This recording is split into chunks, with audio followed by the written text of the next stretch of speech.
जभी भी दो लोगों का लड़ाई झगड़ा होता है ना आपस में, चाहे वो माँ बाप हैं, चाहे वो मियाँ बीवी हैं, चाहे बहन भाई हैं, या चाहे दोस्त हैं, व्हाट्सएवर, आप अगर उनसे उनकी लड़ाई के बारे में फीडबैक उठाने की कोशिश करें तो वो तमाम लोग जो हैं आपसे एक बात ये कहेंगे कि अगर हम आराम से बैठ के बात कर लेते,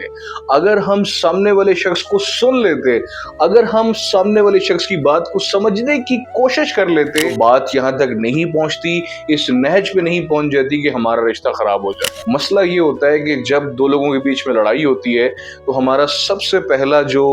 टारगेट होता है वो ये होता है कि मैंने इस बात को साबित करना है कि मैं सही हूं और वो गलत है। और अपने आप को सही साबित करने के अंदर हम इतना आगे बढ़ जाते हैं, इतना हम ईगोइस्टिक हो जाते हैं, इतना हाइपर हो जाते हैं कि हम अपने रिश्तों का इज्जत और एहतराम और उसके तकद्दुस को भी चाक चाक कर देते हैं। और एट दी एंड होता क्या है कि हम उस रिश्ते से, उस शख्स से, उस मोहब्बत से, उस दोस्ती से, उस प्यार से, उस खुलूस से हाथ धो बैठते हैं। लड़ाई झगड़े करें, बिल्कुल करें, लेकिन आपकी लड़ाई इस बात के ऊपर होनी चाहिए कि क्या क्या सही है, इस बात के ऊपर नहीं होनी चाहिए कि कौन सही है। क्योंकि अगर आप लोग इस बात पे लड़ते रहे कि कौन सही है तो माजरत के साथ एट दी एंड आपका जो लड़ाई झगड़ा है वो तो जीत जाएगा, लेकिन आपका जो रिश्ता है वो हार जाएगा। सोचिएगा जरूर। जज़ाकल्लाह।